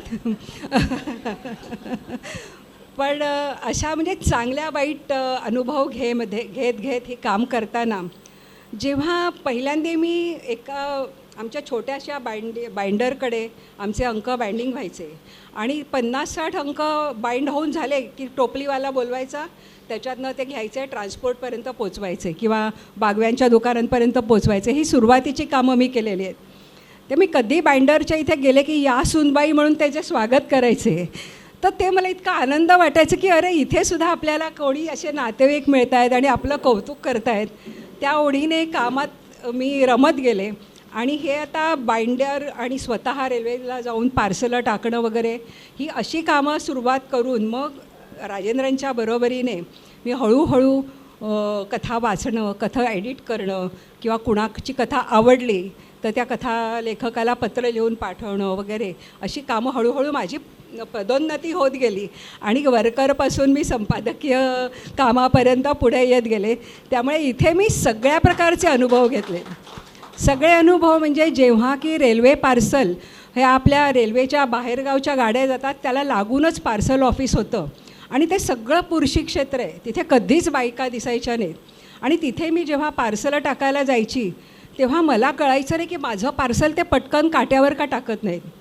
पण तिथे असा अलिखित नियम असायचा की जो पार्सल टाकायला जातो ना त्यांनी तिथल्या कारकुनांना चहा पाजायचा किंवा त्यांच्याशी घडघड बोलायचं. आता हे मला काही अनुभवच नसल्यामुळे मी आपली पार्सल घेऊन उभीच असायची. मग तिकडे एक जण होते, आता मला बरेच दिवस त्यांचं नाव लक्षात होतं, त्यांच्या लक्षात आलं आणि मग ते मी प्रत्येक वेळेस पार्सल टाकायला आले की तिकडे यायचे आणि मग ते मला मदत करायचे की नाही आधी तुमचं पार्सल जाऊ दे आणि मग बाकीची जातील म्हणून. तर असे आपण जेव्हा काम करतो तेव्हा मदतीचे हात हे येतच जातात. तावडे सरांची सुद्धा माझी ओळख अशी मदतीच्या हातानेच झाली आहे की आमची एक कॉमन मैत्रीण आहे वर्षा जोशी म्हणून. आम्ही लंडनला माझा मुलगा असतो तिथे गप्पा मारत असताना मी म्हटलं की खूप धावपळ होते गं माझी, मला कधी कधी कळत नाही ही कामं करताना. ती म्हणाली माझा मित्र आहे ते अशोक तावडेत ना, त्यांना भेट, काही अडचण आली की ते तुझी अडचण सोडवतील. आणि त्याप्रमाणे खरंच मी त्यांना फोन केला, भेटले. अडचणी काही खूप मांडल्या नाहीत पण मला मानसिक आधार मिळाला की अरे आपल्याला अडचण आली तर आपल्या पाठीशी एक मदतीचा हात आहे. आणि मदतीचे हात असे आता हा प्रसाद मोकाशी इथे जे पत्रकार आहे माझा, आता तो चांगला मित्रच झाला आहे. आता आहे की नाही खाली गेला माहीत नाही पण चांगला मित्र झाला आहे माझासुद्धा तो. कारण ह्या पत्रकारितेच्या क्षेत्रातसुद्धा मला काही माहीत नाही, मी माझ्या अंकांसाठी पुस्तकांसाठी कधी कुठे जातच नाही की मला ह्याची प्रसिद्धी हवी, कारण माहितीच नाही. आणि एकच काम जेव्हा सगळ्या बाजूनी काम करत राहते तेव्हा कुठल्या तरी क्षेत्रात त्याची उणीव राहते आणि तशी माझी ह्या प्रसिद्धीच्या क्षेत्रात किंवा जाहिरातीच्या क्षेत्रात मी थोडी मागे पडते. पण कामाचा आनंद मात्र पुरेपूर मिळतो. आणि धनंजय चंद्रकांत ह्या दोन्ही दिवाळी अंकांना अनेक पुरस्कार मिळाले. अनेक म्हणजे रामशेठ ठाकूर या इथल्या पत्रकार संघाचे पुरस्कार आहेत, वृत्तपत्र लेखक संघाचे पुरस्कार आहेत, नचिकेळकर पुरस्कार आहे, नंतर कुठल्या कुठल्या रोटरी क्लब्सचे वगैरे पण पुरस्कार मिळालेले आहेत. ते पुरस्कार मिळणं म्हणजे एक आपल्याला प्रोत्साहन असतं आणि असे पुरस्कार मिळत राहिले तर काम करायलाही उत्साह वाढतो. आणि त्याप्रमाणे आमची आता ही 65 वर्षाची परंपरा पुढे चालू ठेवली आहे. 70व्या वर्षी रिटायर होणार होते मी या कामातनं, पण अजून तरी वाटत नाही आहे रिटायर व्हावं असं. त्यामुळे अजून 4-5 वर्ष तरी काम करू शकेन ह्याचा उत्साह वाटतो आहे मला. आणि असे मदतीचे हात मिळाल्यावर ते होतच राहणार आहे. तर एवढे 2 शब्द बोलून मी. नीलिमाताई, तुम्ही प्रकाशकच नाही आहात, तुम्ही संपादिका पण आहात, तुम्ही लेखिका पण आहात. लेखकांचे करेक्शन करणं त्याच्यासाठी दुसरा लेखकच लागतो. कारण सोनाराने केलेला जो दागिना असतो ना त्याचं मोजमाप करणारा दुसरा सोनारच असतो. तर जरी तुम्ही संपादिका असाल तरी तुम्ही मुळात लेखिका असतात. आता आज ज्यांच्या हस्ते या पुस्तकाचं प्रकाशन झालं ते डॉक्टर मनोज वराडे. नुसत्या माझ्या एका प्रेमाच्या फोनवर कोणतेही आडेवेडे न घेता आज मराठी भाषा दिन आहे, मला एवढे कार्यक्रम आहेत, एवढे कार्यक्रम आहेत, काही न सांगता प्रेमाने, आदराने आणि सहज मैत्रीपूर्ण याच्यात जे इथे येऊन उपस्थित झाले तर डॉक्टर मनोज वराडेंना नमस्कार. सर्वप्रथम आज जो सुदिन आहे तो अभिजात मराठी भाषा गौरव दिनाच्या सर्व उपस्थितांना मी माझ्या वतीने शुभेच्छा देतो. आणि याच्यासारखा चांगला दिवस आपल्या नशिबी येणं आणि तो हातचा घालवणं तर इतका कोणी कर्मदरिद्री नसेल जो मराठीवर, मायबोलीवर, माय मराठीवर प्रेम करतो. तर सर्वप्रथम मी माझं नाव ज्यांनी सुचवलं त्या या ठिकाणी नाही आहेत, प्राध्यापिका सुहासिनीताई कीर्तीकर. जे आम्ही मुंबई मराठी साहित्य संघात एकत्र काम केलं काही वर्ष, आणि अमराठी भाषिकांना ऑनलाईन, पहिल्यांदा ऑफलाईन त्या शिकवायच्या, नंतर कोविडच्या नंतर सगळं ऑनलाईन झालं, आणि अतिशय प्रेमाने तन्मयतेने शिकवणाऱ्या अशा त्या सुहासिनी कीर्तीकरांचा मला फोन आला एकदा संध्याकाळी की म्हणे असं असं एक प्रकाशन आहे, मी आता लांब आहे सध्या, आणि जसं तावडे सरांनी सांगितलं की ट्रेनला गर्दी होते किंवा ओला उबर करून यायचं म्हटलं तरीसुद्धा जी ट्रॅफिकची कोंडी असते ते तुम्ही काहीच करू शकत नाही. अगदी कितीही फ्लायओव्हर झाले, गडकरी साहेबांनी सांगितलं 2 टायर 3 टायर असे केले तरीसुद्धा जोपर्यंत आपण वाहतुकीच्या वर नियंत्रण ठेवत नाही, गाड्यांवर नियंत्रण ठेवत नाही, तोपर्यंत मी म्हटलं ठीक आहे, मला आवडेल, किंवा दुसऱ्या शब्दात सांगायचं झालं तर हा बहुमान आहे माझ्यासाठी. आणि मग त्यांनी तावडे सरांचा आणि निलिमाताईंचा नंबर मला शेअर केला. मी त्यांच्याशी बोललो. सुहासिनीताईंनी सांगितलं होतं की हा त्यांचा 4था कथासंग्रह आहे, पण या ठिकाणी तुम्ही पुस्तकाच्या मागे जर त्यांचा बायोडाटा बघितलात तर प्रचंड असं काम या मातृतुल्य व्यक्तिमत्वाने करून ठेवलेलं आहे. म्हणजे नुसतं कथासंग्रह नाही, त्यांनी ललित लेख संग्रह लिहिलेत, त्यांनी बालवाङ्मय लिहिलं आहे, म्हणजे चतुरस्त्र लेखिका म्हणतो ना, सिद्धहस्त लेखिका असं त्यांचं वर्णन केलं तर तो शब्द चुकीचा ठरणार नाही. त्याच्यानंतर संशोधनपर लेखन केलं आहे, त्याच्यानंतर संपादन केलं आहे काही पुस्तकांचं, आणि अनुवाद केला आहे. म्हणजे खूप मोठं कार्य त्यांनी केलं आहे. पुन्हा मराठीतच नाही तर इंग्रजीमध्ये सुद्धा त्यांनी लेखन केलं आहे. म्हणजे एवढ्या ताकदीच्या त्या आहेत, कारण त्यांच्या कथा वाचत असताना, कारण बोलायचं म्हटल्यावरती आपल्याला काय लिहिलं आहे त्यांनी ते आपल्या नजरेखालून घालणं महत्त्वाचं असतं. तर एकंदरीत मी अगदी आपल्या नीरजा म्हणा किंवा दुर्गा भागवत म्हणा, तस्लिमा नसरीनपर्यंतच्या स्त्री लेखिका, इस्मत चुगताईपासूनच्या कथा कविता वाचत आलो आहे. जरी निलिमाताई या म्हणाल्या की सायन्ससारख्या वृक्ष विषयात माझं शिक्षण झालेलं आहे, BSc फिजिक्स, त्याच्यानंतर MA पब्लिक रिलेशन्स आणि PhD कम्युनिकेशन, पण देवाची देणगी, मला 10वी नंतर मराठी विषय नव्हता, देवाची देणगी म्हणून मी लिहायला लागलो, त्याने वरदानच दिलं आहे, आणि बक्षिसं मिळत गेली. या ताईंनी सांगितलं तसं बक्षीस मिळालं की आपल्याला ती पाठीवर शाबासकीची थाप असते. तर तसं लिहित गेलो मी. आणि यांच्या कथा वाचत असताना एक, तुम्ही वाचक आहात, तुम्ही सगळे या मताशी माझ्या सहमत व्हाल की स्त्री साहित्यिका ज्या असतात, लेखिका म्हणा किंवा कवयित्री, त्यांच्या साहित्यामधून त्यांचं जे भावविश्व उलगडतं, म्हणजे फुल्यांच्या आधीचा काळ आपण बघितला आणि फुल्यांच्या नंतरचा काळ, त्याच्यातलं लेखन, तर हा केवळ चूल आणि मूल आणि आपलं कुटुंब इतकंच त्यांचं विश्व, आणि त्यांच्या लेखनामध्ये सुद्धा तेच प्रकट व्हायचं. परंतु निलिमाताईंचं लेखन जे बघितलं तर त्यांनी मुंबई महाराष्ट्राची नाही तर भारताची सीमा ओलांडून परदेशातल्या जीवनमानावर आणि राहणीमानावरती आणि तिथल्या व्यक्तींच्या, म्हणजे स्त्री पात्रच आहेत त्या सगळ्या नायिका, अगदी पौगंडावस्थेतली किंवा लहानगी मुलगी असेल कौशी, ते तिथल्या परदेशी ज्या बागकाम करणाऱ्या त्यांच्या शेजारीणबाई असतील, तर त्यांचं भावविश्व उलगडून सांगितलेलं आहे. आणि जसं ह्या ताईंनी सांगितलं की परकाया प्रवेश, त्यांनी इतका समर्थपणे, योग शिक्षिका, परकाया प्रवेश हा योगातल्या सिद्धीचा एक भाग आहे. तर ती सिद्धी त्यांना परमेश्वराकडून प्राप्त झाली असं मी म्हणतो. कारण त्यांनी, मी तुम्हाला आवर्जून विनंती करेन यावेळेला की हा कथासंग्रह घेऊन वाचा. इतके बारकावे त्यांनी टिपलेले आहेत मनुष्य स्वभावाचे. मानवी नातेसंबंधावर लिहिताना भिरभीर सारखी कथा, की समाजाची चौकट जेव्हा ओलांडून किंवा तोडून आपण बाहेर पडतो आणि जीवन जगायला लागतो, तेव्हा स्त्री असे किंवा पुरुष असो, त्या मानवाची फरफट जी होते आयुष्यात जीवन जगताना, ती त्यांनी दाखवली आहे.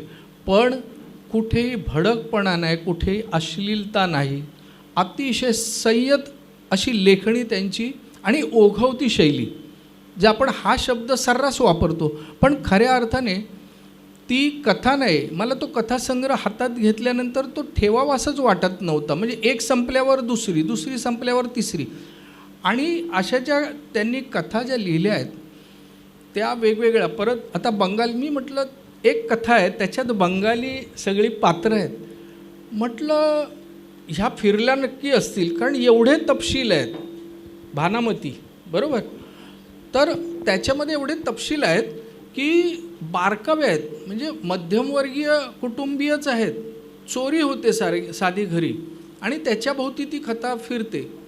पण ते जे बंगाली व्यक्ती त्यांनी जी पात्रं रंगवलेली आहेत ती, त्याच्यानंतर ही मी सांगितलं की परदेशातली एक कथा, त्याच्यानंतर मैनेशी सुसंवाद, म्हणजे आपण कोणाकोणाशी संवाद साधू शकतो.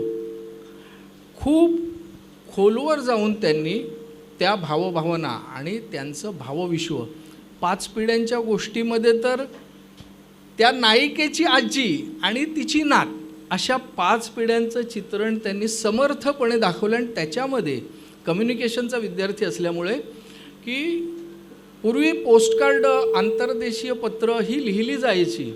मला आठवतं माझ्याही लहानपणी मी माझ्या मावशीला, माझ्या आत्याला वगैरे आम्ही पत्र लिहायचो, पोस्टकार्ड असो किंवा आंतरदेशीय पत्र. आता मोबाईल आले आणि मोबाईलवरून आता व्हिडिओ कॉल आले. ही स्थित्यंतरं जी आहेत ती त्या कथेमध्ये संवादाची स्थित्यंतरं त्यांनी दाखवलेलीच आहेत. त्या पलीकडे जाऊन जगण्यामधली स्थित्यंतरं आणि त्या त्या परिस्थितीमध्ये समाजरचनेची सुद्धा स्थित्यंतरं त्यांनी प्रभावीपणे दाखवलेली आहेत. त्याच्यानंतर ह्या कथासंग्रहाचं एक वेगळं वैशिष्ट्य तुम्हाला सांगू इच्छितो मी, की तावडे सरांशी मी बोललो त्या बाबतीत. म्हटलं तावडे सर, तुम्ही प्रत्येक कथेच्या खाली भगवद्गीतेमधला एक श्लोक आणि त्याचा अर्थ उद्घृत केलेला आहे.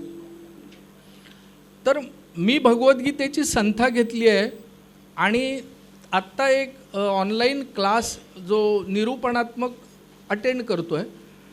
तर म्हटलं ह्याचं साधर्म्य काय म्हणजे, तर ते म्हणाले की पुरुषोत्तम योग ह्याच्यातले तो अध्याय जो आहे त्याच्यातले श्लोक, एक एक श्लोक म्हणजे नुसतं तिथे रिकामी जागा आहे तिथे काहीतरी फुलाचं चित्र वगैरे काढून आपण ती जागा भरायची फिलर असं न करता एक अतिशय स्तुत्य असा उपक्रम परमेश्वराचं कार्य करत आहेत. भगवद्गीतेचा प्रचार आणि प्रसार हे भगवान विष्णूचं, श्रीकृष्णाचं कार्य आहे. तो त्यांनी एक पायंडा खरंच पाडलेला आहे की त्या ओघाने तुमच्या नजरेखालून त्या भगवद्गीतेतले काही श्लोक जावेत, तुम्हाला त्याची गोडी लागावी, त्याचा अभ्यास करता यावं, त्याचं मनन पठण वगैरे केलं जावं, असा हा उपक्रम आहे. आणि आजचा हा दिवस आपण म्हणतो ना, गुढीपाडव्याचा दिवस किंवा दिवाळीचा पाडवा, अक्षय तृतीया, असा पुस्तक प्रकाशनासाठी ह्याच्यासारखा सुमुहूर्त मला नाही वाटत दुसरा कुठचा असेल. तर तुमच्या सगळ्यांच्या वतीने मी तावडे सरांचे मनापासून आभार मानतो आणि निलिमाताईंच्या पुढच्या लेखन प्रवासाला भरभरून त्या परमेश्वराकडे त्यांनी आशीर्वाद द्यावे आणि त्यांची लेखणी शेवटच्या श्वासापर्यंत अशीच झरती राहावी अशी मी प्रार्थना करतो आणि थांबतो. जय हिंद, जय महाराष्ट्र. मी माझी लाडकी कन्या मेजर डॉक्टर अश्लेषा तावडे केळकर ही इथे आहे. हा योगायोग आहे. काल सिल्वासाला होती. सतत तिचं प्रवास चालू असतात. फार काही स्तुती करू नये आपल्या स्वतःच्या मुलीची, पण न करता तिने इतरांची स्तुती करावी असं तिला सांगतोय आणि आभार प्रदर्शनाचं काम तिच्याकडेच हो. धन्यवाद. त्याआधी मला असं वाटतं की इथे ताईंच्या म्हणजे आपल्या लेखिकेच्या मैत्रिणी पण आलेल्या आहेत, म्हणजे ज्यांनी हे कथासंग्रह आधी वाचला पण आहे. जर कोणाला मनोगत व्यक्त करायचं असेल तर मला एक किंवा दोघांनी इथे मनोगत व्यक्त केलं तर खूप छान वाटेल आणि मला वाटतं आपल्या लेखिकेला देखील ते आवडेल. तर मला असं वाटतं की त्या समोस्याला थोडा वेळ जर बाजूला ठेवून कोणाला बोलायचं असेल तर हरकत नाही आहे. थँक्यू. तर तो वेगळा प्रसंग होता. इथे मी माझ्या ताईचे हात नाही, तिची लेखणी मागते आहे, तिचा आशीर्वाद मागते आहे आणि ती माझी सखी आहे, परंतु अशी उंचीवर बसलेली आहे आणि तिची साहित्य वाटचाल मला माहिती आहे. मी थक्क झाले होते जेव्हा तिने बंगाली कथांचं अनुवाद केलेला होता आणि खरोखरीच ती अगदी मनापासून व्यक्त होते, अगदी सहज व्यक्त होते. त्याशिवाय एक पक्ष्यांवरती पण पुस्तक लिहिलेलं आहे ना तू, तर ते सुद्धा इतकं वाचनीय आहे की काय सांगू. मी आता प्रत्येक गोष्टीचा उल्लेख काही करत नाही, पण आज भरपूर कार्यक्रम होते आणि मला देखील एका ठिकाणी सादरीकरण करायचं होतं, पण वरून काहीतरी कुठे कनेक्शन झालेलं.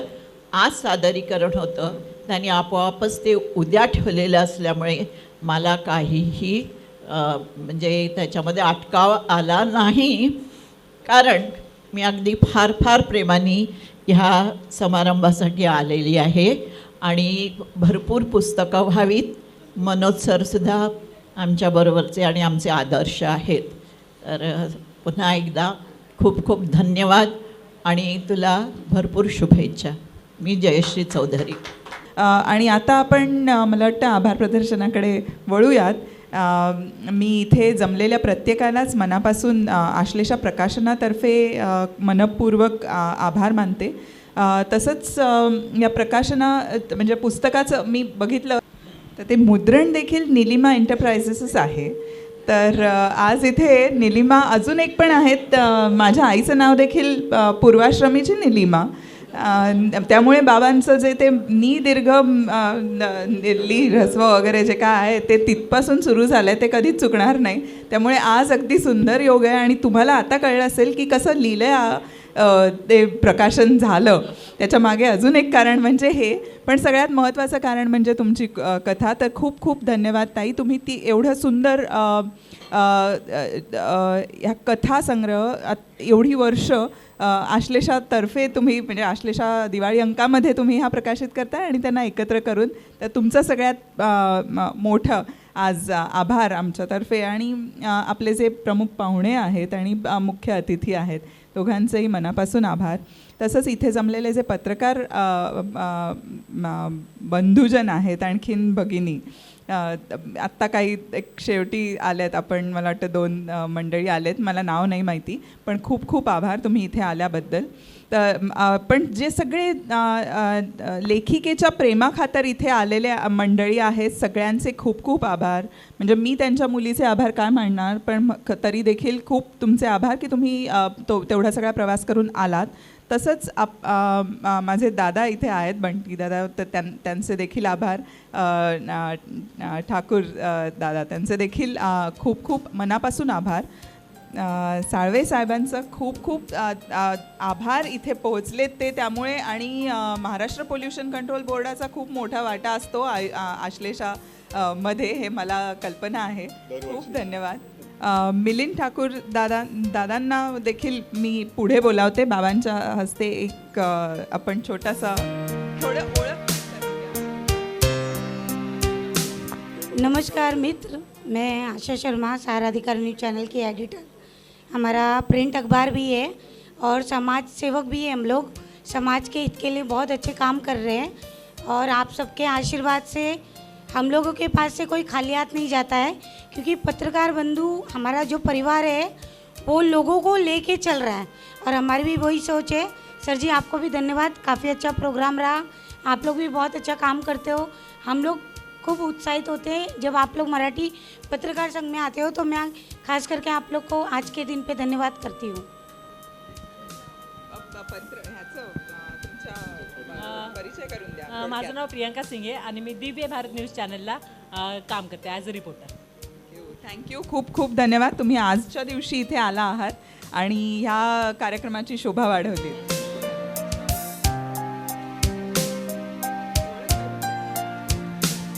मेरा नाम दिशान कादी है. मैं सहारा अधिकार न्यूज़ चैनल का एग्जीक्यूटिव एडिटर हूँ. सबसे पहले जो हमारे सीनियर थे उनको बहुत बहुत शुक्रिया. आपने जो अवार्ड दिया, हमें सम्मानित किया, और हम आपको बेस्ट विशेस देते हैं कि आप आगे भी इसी तरीके से सक्सेसफुल बनते रहे और हमें बार बार बुलाए और बार बार सम्मानित करते रहे. Thank you so much. Ishant आगे की फिल्म खुद की बनाएगा, वो मेरे को कॉन्फिडेंस है. उसकी फिल्म देखने हम जाने वाले. रवींद्र साबळे परिचित नाव आहे, मराठी भाषा दिनी. साबळे तुम्ही आमच्याबरोबर आलात, याच्यासारखी आणि चांगली गोष्ट काय, अत्यंत सबळ गोष्ट आहे ही. तुम्ही तुमची ओळख करून द्या. नमस्कार, माझं नाव रवींद्र साबळे. युवा स्तंभ न्यूज नेटवर्क यामध्ये मी एक पत्रकार म्हणून कार्य करतो. आपण इथे सन्मानित केल्याबद्दल खूप खूप धन्यवाद आपले. खूप खूप धन्यवाद. खरं तर पत्रकारांच्या लेखणीमधून भाषा जी आहे दररोजच्या दररोज वृद्धिंगत होत असते. तसंच अतिशय ज्याला एक चांगला इतिहास आहे असं हे सभागृह आपल्याला इथे लाभलं, तर त्याकरता देखील आभार मराठी पत्रकार संघाचं. आपल्याला सतत ह्या पूर्ण कार्यक्रमाचं कव्हरेज घेण्याकरता आपल्याकडे राजूजी आले आहेत. आणखीन तसंच फोटोग्राफर्स आपले इथे जे सर्व कार्यक्रमांकरता आश्लेषाच्या इथे उपस्थित असतात, त्यांचे खूप खूप मनापासून आभार. सर्वांचेच इथे उपस्थित राहिल्याबद्दल मनपूर्वक धन्यवाद आणि आभार. यासोबत मी आभार प्रदर्शनाचा देखील कार्यक्रम हा आता आवरता घेते आणि बाबांना मला वाटतं अजूनही काही सांगायचं आहे. वेळेचं मी पक्का आहे आणि वेळेतच कार्यक्रम संपवणं. आता कार्यक्रम संपवण्यापूर्वी फक्त मगाशी डॉक्टर मनोज वराडे म्हणाले, या पुस्तकामध्ये ज्या मोकळ्या जागा असतात ना, तिथे फुलं पानं असं काहीतरी करतात. आम्ही एक तत्त्वज्ञान स्वीकारलेलं आहे. मॅनेजमेंट गुरु, श्रीकृष्णाला मी परमेश्वर नाही समजत, मॅनेजमेंट गुरु.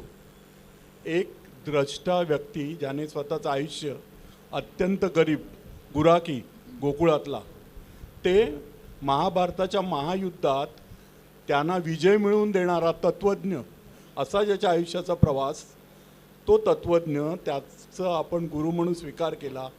आणि त्याची जी वचनं आहेत ती गीतेत आहेत. गीता ही मूळचं सांख्यशास्त्र. तिथे फक्त त्यांनी स्वतः ते म्हटलं नाही, त्याने त्याला त्याच्या मनामध्ये शिरून त्याचं मन स्थिर करण्याचं काम केलं आणि ते करताना या गोष्टींचा वापर केला.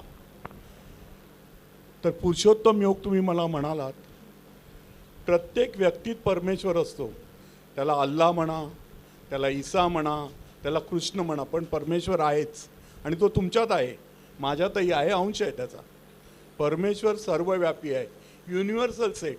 जे मॅथमॅटिक्सचे स्टुडंट आहेत त्यांना माहिती आहे युनिव्हर्सल सेट आणि सबसेट. आत्मा सबसेट आणि ईश्वर संपूर्ण सेट. तुम्ही फिजिक्सचे विद्यार्थी आहात, मॅथमॅटिक्स ते पण. तर ते ह्या संपूर्ण सबसेट, आपण एक सबसेट आहोत. आणि याच्यामधलं पुरुषोत्तम योग असा आहे, उत्तम पुरुष कोण? ऊर्ध्व मूल मदशाखम अश्वस्तम प्रावुरव्ययम छंदान्यस्य पर्णानी हस्तम वेद सवेदवित अधश्रोधो प्रसुता तस्य शाखा गुणप्रवृद्धा विषय प्रवाला अधस्य मूलानुसंततानी कर्मानुबंधीनी मनुष्य लोके. आपल्या कर्माने आपण इथे बांधले गेलो आहोत आणि आत्ता जे काय आपण करतोय ते आपलं कर्म आहे. आणि या कर्माचीच फळं उद्या येणार. निलिमा भावेताईंनी आपल्या त्या संपूर्ण आयुष्याच्या प्रवासात लेखन केलं, हे त्यांचं कर्म, त्याची फळं. निलिमा कुलकर्णी संपूर्ण संपादनाची जबाबदारी घेतली. आज धनंजय आणि चंद्रकांत त्याच ताकदीने चालू आहे. ते एक कर्मफळाचं गणित आहे, म्हणून आपण त्या मोकळ्या जागी लिहिलं आहे.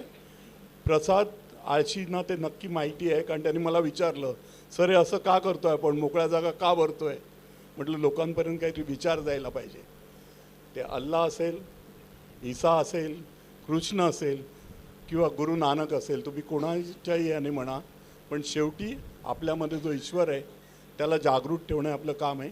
आणि ते आमच्या पुस्तकात जिथे मोकळी जागा आहे, मनात जिथे मोकळी जागा असेल तिथे ईश्वराचं नाव घ्या, मोकळी जागा भरा, मन मोकळं ठेवू नका.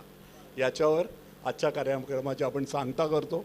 आपण सर्व इथे आलात आणि ज्यांना काही प्रश्न विचारायचे असेल किंवा काही बाईट्स घ्यायचे असतील, यू आर ऑल वेलकम. मराठीची सुरुवात ही आपल्या घरातूनच व्हायला हवी, आपल्या मुलांपासून. आणि आपली मुलं जेव्हा आपल्याशी मराठीत संवाद सुसंगतपणे सुसंबद्धपणे साधू शकत असतील, त्यांना शाळेत, आता पूर्वीसारखं आता आपण हे म्हणू नाही शकत की त्यांना मराठी शाळेतच टाका किंवा काय, शाळा कोणती हा प्रश्न अलाहिदा, पण मातृभाषा मराठी आहे तेव्हा मुलांना मराठीमध्ये विचार करता यायला हवा आणि संवाद साधता यायला हवा. ही इथे बसलेल्या प्रत्येकाचीही जबाबदारी, तर इथे बसलेल्या नाही, रस्त्यावरून चालणाऱ्याची देखील ही जबाबदारी.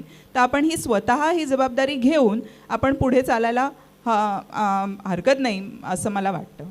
तावड़े सर, मैम और अश्लेषा और तमाम गेस्ट, नमस्कार. मैं हूँ मुसरत आज़मी और मैं भी टीचर बिरादरी से ही हूँ. 35 साल BMC के साथ रही हूँ और छोटी मोटी कविताएं लिख भी लेती हूँ. अपनी एक छोटी सी कविता की लाइन से मैं शुरू करूँगी, क्योंकि आभार के बाद कुछ कहना महफिल को सजता नहीं है. उसके बावजूद माफ़ी के साथ कहना चाहूँगी कि बस जब कहीं ख़त्म होता है कहीं ये सफ़र, तो वहीं से मैं एक नई मंजिल बना लेती हूँ मैं. अब मैं नीलिमा दीदी, आपके लिए एक शेर है कि हज़ारों साल नरगिस अपनी बेनूरी पे रोती है, बड़ी मुश्किल से होता है चमन में दीदावर पैदा. मैं नीलिमा दीदी को मैं एक समंदर से की तरह मेरी कल्पनाएं हो, और मैं अपने आप को बहुत खुशनसीब समझती हूँ कि मेरा उनका साथ 2015 से है. उन्होंने मुझे उस समंदर का एक कतरा मुझे बनाया, और मैं बहुत खुश हूँ इस बात से कि उनके साथ मुझे एक नन्हा सा काम, छोटा सा, बहुत मामूली सा काम, जैसे आसमान पे बहुत सारे सितारे होते हैं, उसमें दूर से चमकता हुआ एक सितारा या धुंधला हो, असमत चौकताई के साथ नीलिमा दीदी ने मुझे शामिल किया था. उसके लिए मैं आप तमाम लोगों के सामने नीलिमा दीदी को तहे दिल से शुक्रिया अदा करती हूँ. और बस मैं यही कहूँगी कि आप चमकती रहें और इसी तरह दमकती रहें और इसी तरह बहुत से मौके आते रहें. बहुत बहुत धन्यवाद. आरव जे गावात मोठे झाले असतील, म्हणजे उदाहरणार्थ मी त्यांना आरव हा शब्द चांगला, कोंबडा आरवल्याशिवाय आम्ही उठतच नाही. मराठीतलं पक्क गणित लक्षात ठेवा. कोंबडा आरवला मग आम्ही उठतो, आणि उठलो की पहिलं गोठ्यात जातो. आमची गाई गुरं, आमचे बैल, त्यांना पहिलं खायला देतो, त्यांना स्वच्छ करतो आणि त्यांना शेतावर घेऊन जातो. तो आरव जिकडे दिवसाचा आरंभ होतो. आरंभही बरोबर आहे, पण तो आरंभ कुठे होतो? आरवामुळे, कारण तो कोंबडा आरवतो.